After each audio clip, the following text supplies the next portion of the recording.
IT की smart class में आप सबका स्वागत है। और अकाउंटिंग की इस क्लास में हम देख रहे थे पीएल अकाउंट के बारे में। और आज की जो टॉपिक है वो बैलेंस शीट। लेकिन उससे पहले पीएल अकाउंट में जो टर्म दिए हुए हैं थोड़ा इसको एक बार देख लेते हैं। ये जो भी टर्म दिए हुए इसको नॉर्मल मत समझिए, इसको पढ़ेंगे तो काफी चीजें क्लियर हो जाएंगे आपको। Explanation of important item in the format, मतलब जो भी आइटम या जो भी टर्म दिए हुए हैं पीएल अकाउंट के भीतर उनके बारे में थोड़ा जिक्र किया गया है। उनके बारे में थोड़ा सा एक बार एक नजर डाल लेते हैं। जैसे दिया हुआ है कि ऑफिस एंड मेंटेनेंस एक्सपेंस में क्या क्या चीजें आती हैं, यानी ऑफिस को मेंटेन और करने के लिए क्या क्या एक्सपेंसेस आप करते हैं, ये सारी चीजें। तो सैलरी देना, रेंट देना, इंश्योरेंस, ऑफिस लाइटिंग पे, प्रिंटिंग कर रहे हैं आप, रिपेयर और रिन्यूअल करने के लिए, और डिप्रिसिएशन, ये सारे क्या है एक एक्सपेंस के तहत आते हैं।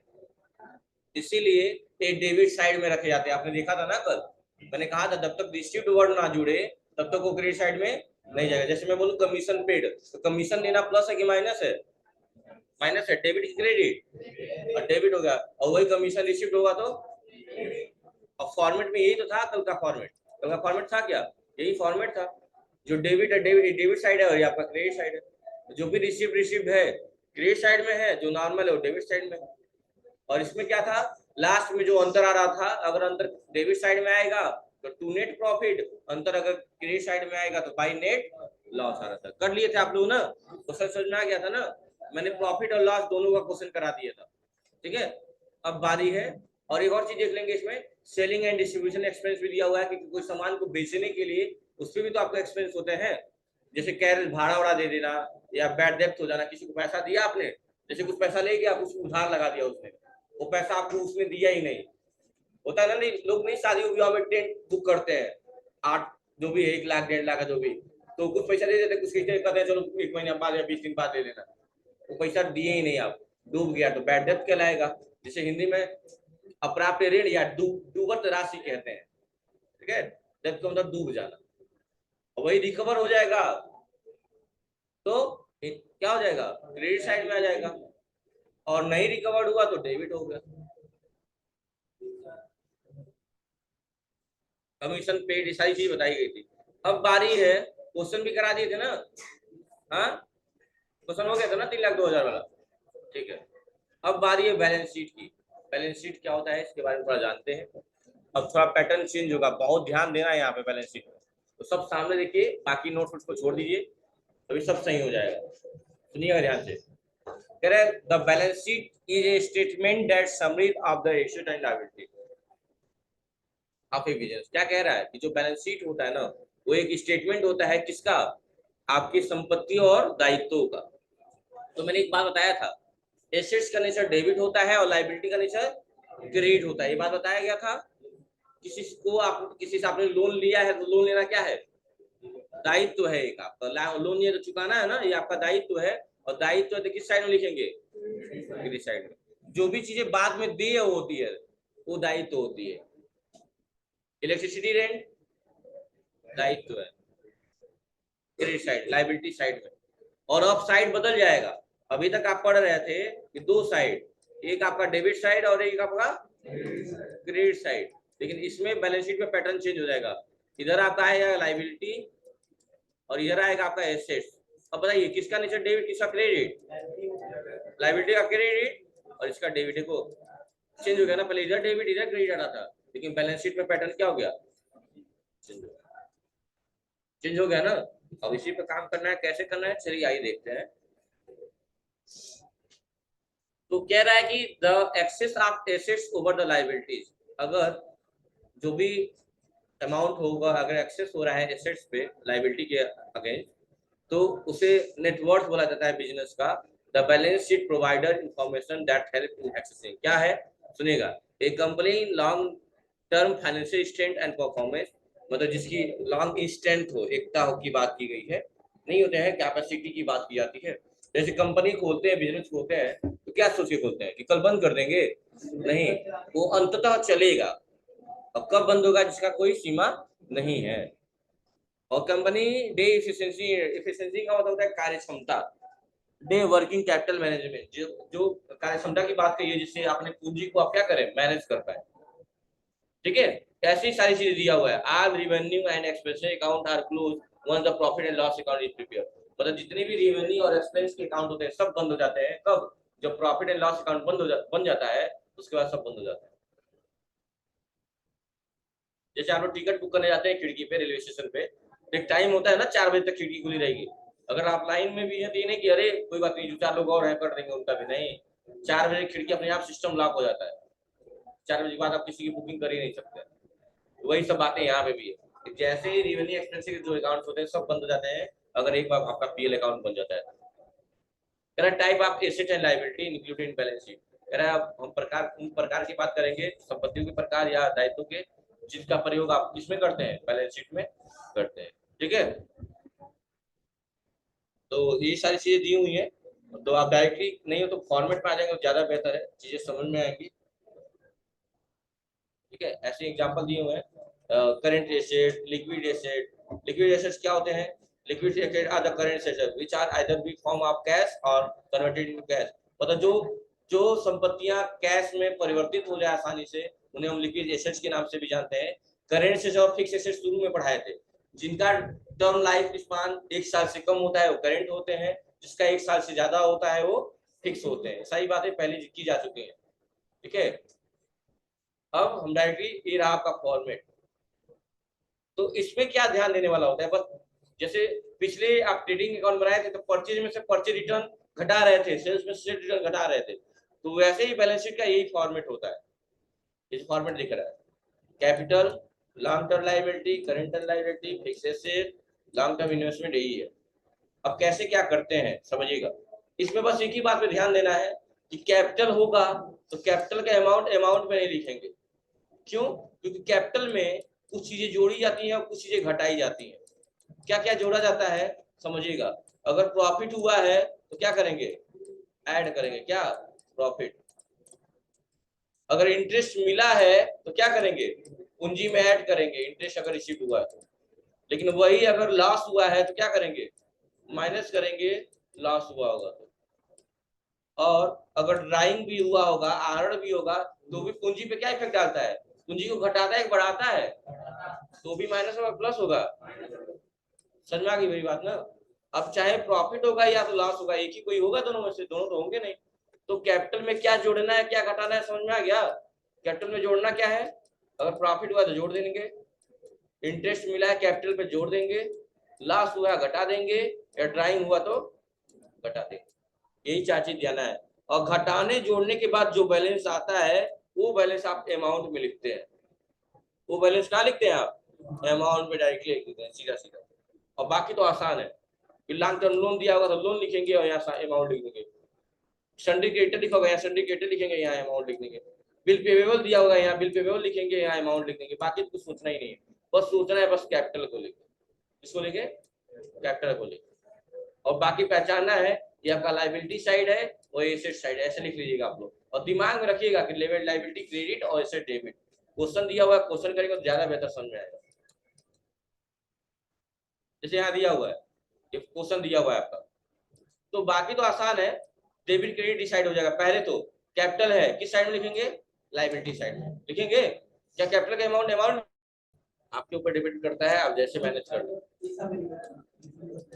हाँ लिख सकते हैं, देखिएगा ध्यान से।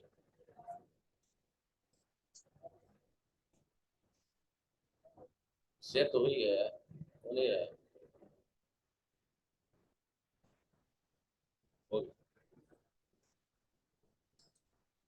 ठीक है देखिएगा, तो कैपिटल का अमाउंट अमाउंट में लिखेंगे, नहीं कैपिटल लिखेंगे और यही लिख देंगे क्या, 1,20,000। अब इसमें से क्या जोड़ेगा क्या घटेगा, ड्राइंग क्या होगा, घटेगा, कितना है 6,000। इंटरेस्ट ऑन कैपिटल क्या होगा, जुड़ेगा, कितना 7200। नेट लॉस क्या होगा, घटेगा, कितना 14,200। देखिए तो कितना अमाउंट आ रहा है सब करने पे। सब अमाउंट घटाने जोड़ने पे आएगा आपका 1,07,000। देखिए तो कर क्या रहा है 1,07,000। अरे 1,20,000 में 6,000 घटा दो, कितना बच गया 1,14,000। और 1,14,000 बच गया। 1,14,000 में से आप क्या करेंगे, 7,200 जोड़ दीजिए। 1,21,200 और 1,21,200 में से 14,200 घटा दो, 1,07,000 ना बचा। हाँ, तो अब अमाउंट में कितना लिख देंगे, 1,07,000। और बाकी बिल्डिंग है किस साइड में लिखेंगे, एसेट साइड में, plant and machinery asset side में, patent and trademark asset side में, गुडविल, गुडविल क्या है, एक अदृश्य संपत्ति है। गुडविल का परिभाषा बताया था मैंने, गुडविल को हिंदी में ख्याति बोलते हैं और ख्याति का परिभाषा है कि गुडविल एक अदृश्य संपत्ति है। संपत्ति है किस साइड में लिखेंगे, एसेट। सन्ड्री क्रेडिटर किधर लिखेंगे, एसेट कैसे लिखेंगे, क्रेडिटर है ना, क्रेडिट होगा, और क्रेडिट किधर रहता है, लायबिलिटी साइड में ना, ये लायबिलिटी साइड में लिखेंगे। सन्ड्री डेब्टर एसेट साइड में, बिल प्राप्त हुआ है, एसेट की लायबिलिटी, एसेट्स। जब बिल देंगे तब लायबिलिटी होती है, बातें तब कहाँ लायबिलिटी होगा, asset. Cash in hand assets, cash at bank assets, long term loan liability होती है, लोन लिए हैं तो क्या है आपका दायित्व। डिपॉजिट है, क्या है इसका नेचर, क्रेडिट किस साइड में लिखेंगे, लायबिलिटी साइड में। बैंक ओवरड्राफ्ट यानी कर्जे वाला खाता है, किस साइड में लिखेंगे, लायबिलिटी साइड में। क्लोजिंग स्टॉक, स्टॉक है, संपत्ति है, किस साइड में, एसेट। आउटस्टैंडिंग सैलरी, मैं सैलरी आपने किसी को दे दिया, एडवांस समझो दे दिया, लायबिलिटी। आपको मिला है ना, आपकी बात हो रही है ना। देखो अगर उसका सब सैलरी देते हैं मुझे एडवांस, तो मेरे लिए लायबिलिटी हुआ, मेरा दायित्व तो क्या हुआ, या तो हम उनका पैसा चुका दें, वापस कर दें, या फिर उनके अंडर में काम करें कुछ दिन और करके चुका देंगे, या फिर यही ना हुआ, या तो पैसा चुका देंगे या तो काम करेंगे उनके अंडर में। तो हमारे लिए दायित्व हुआ कि मेरा दायित्व बनता है कि सर से एडवांस पैसा नहीं तो हम काम करेंगे, तो मेरे लिए दायित्व हुआ, लेकिन उसका सर के लिए क्या हुआ, एसेट्स हुआ। क्या हुआ, एसेट्स हुआ। तो ये लायबिलिटी शैली क्या होगा, लायबिलिटी हो गई। लॉन्ग टर्म इन्वेस्टमेंट, इन्वेस्टमेंट क्या होगा, एसेट्स होगा।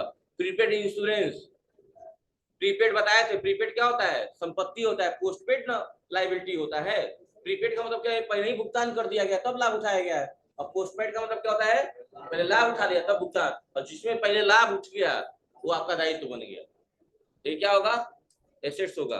कमीशन एक्रूड, एसेट्स होगा। डिपॉजिट डीआर, एसेट्स होगा। देखिए तो मैं रिकॉर्डिंग बंद कर रहा हूँ, एक बार थोड़ा सरसरी निगाह से देख लीजिए, समझ में क्या। अगर आउटस्टैंडिंग को लेकर दिक्कत होगा तो लिख लीजिएगा आप लोग कहीं साइड में, इसका मतलब बकाया होता है, क्या होता है, बकाया। हाँ आउटस्टैंडिंग और बकाया, तो भाई के इसीलिए दायित्व में डाला गया है, बकाया दायित्व है, मतलब बिजली यूज किए उसका बिल बाकी है तो क्या है, हमारा दायित्व है।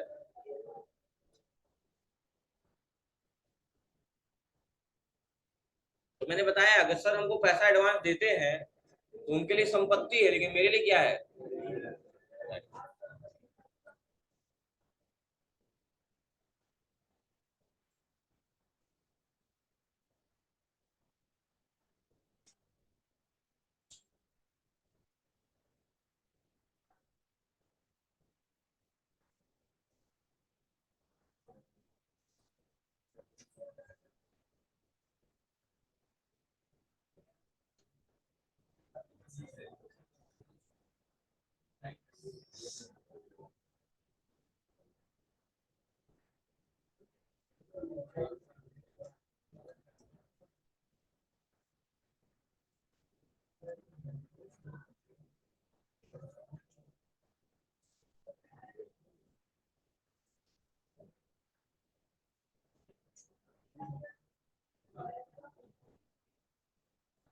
हो गया। चलिए मिटा दे इसको। अब देखिए इसका सॉल्यूशन कैसे हुआ है, खुद देखिए, देखिए सॉल्यूशन। कैपिटल में 1,20,000 लिखा हुआ है, अमाउंट में नहीं लिखा हुआ, दो अमाउंट इसीलिए सेक्शन दिए हुए हैं। 1,20,000, ड्राइंग 6,000 लेस करना है, लॉस लेस करना है, और ऐड क्या करना है, कैपिटल। और देखिए वही 1,07,000 आया कि नहीं आया, अरे भाई 1,20,000 में 6,000 घटा दीजिए, 1,14,000 बचा। 1,14,000 में से 14,200 घटा दीजिए, कितना बचेगा, 99,800, 99,800। अब 7,200 जोड़ दीजिए तो 1,07,000 हो गया कि नहीं हो गया, ये तो हुआ है। और बाकी सीधा सीधा लॉन्ग टर्म लोन 20,000, सीधा सीधा यही लिख दीजिए, कोई दिक्कत नहीं है भाई। यहाँ 20,000 15,000 जोड़ के 35 ना आएगा, आप डायरेक्टली अलग अलग लिख दीजिए, जरूरी नहीं है जोड़िए के लिखेंगे आप। जरूरी नहीं कि जैसा ये किया वैसा करिए, आप सीधे सीधे लिखिए लॉन्ग टर्म लोन और क्या करिए, यहाँ लिख दिए लॉन्ग टर्म लोन और यहाँ लिख दीजिए 20,000, यहाँ लिखिए लॉन्ग टर्म डिपॉजिट, यहाँ लिख लीजिए 35,000, कोई दिक्कत नहीं है, 15,000, कोई दिक्कत नहीं है, ऐसे कुछ 20, 15 35 है ना यार, जोड़ेंगे तो उतना ना आएगा, उससे क्या करना है। बैंक ओवरड्राफ्ट सीधा सीधा अमाउंट लिख दीजिए 8,000, और टीचिंग सैलरी सीधा सीधा 6500, सिंडिकेटर सीधा सीधा अमाउंट, समझ आ रही है बात ना, कितना 14,000, 14,000। लेकिन ये रहता है कि करंट लायबिलिटी की भीतर इतनी चीजें आती हैं, इसलिए जोड़ के लिखा जा रहा है। जैसे हम अलग अलग वोट देते हैं, लेकिन हमारा अगर परिवार की बात किया जाए तो हमारे पूरे परिवार का वोट जोड़ दिया जाएगा, तो वही बात यहाँ किया जा रहा है कि करंट लायबिलिटी का एक परिवार का सदस्य है, bank overdraft, outstanding salary, syndicator, समझ रहे हैं। चलिए उसके बाद क्या दिया है देखिए, तो हो गया इधर। अब इधर आ जाइए, गुडविल क्या है, उसका परिभाषा ही यही होता है, नहीं हो तो लिख लीजिएगा, गुडविल का हिंदी ख्याति होता है, परिभाषा होता है कि गुडविल एक अदृश्य संपत्ति है। गुडविल का परिभाषा क्या है, यह एक अदृश्य संपत्ति है।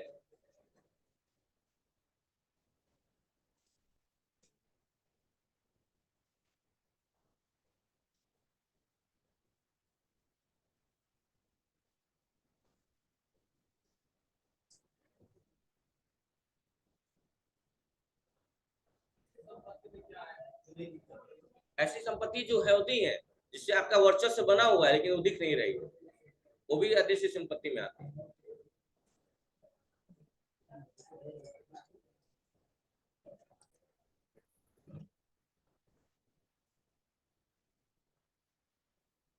हो गया।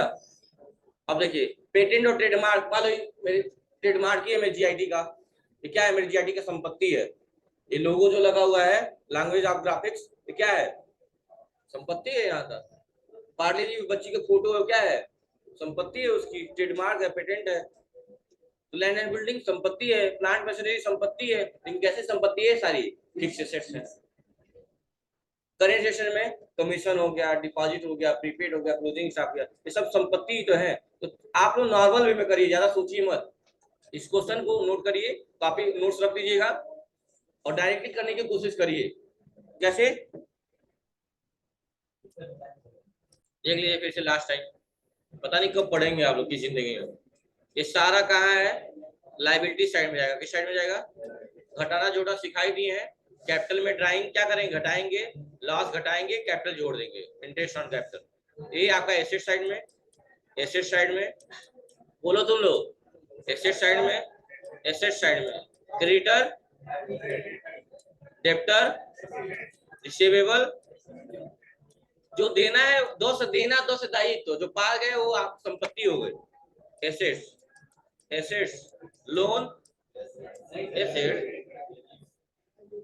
डिपॉजिट सीआर किस साइड में, ओवरड्राफ्ट, अरे भाई कर्जा वाला खाता, ओवरड्राफ्ट कौन, कर्जा वाला, कर्जा है तो liability, closing stock, outstanding salary, outstanding मतलब क्या होता है, क्या होता है आउटस्टैंडिंग मतलब,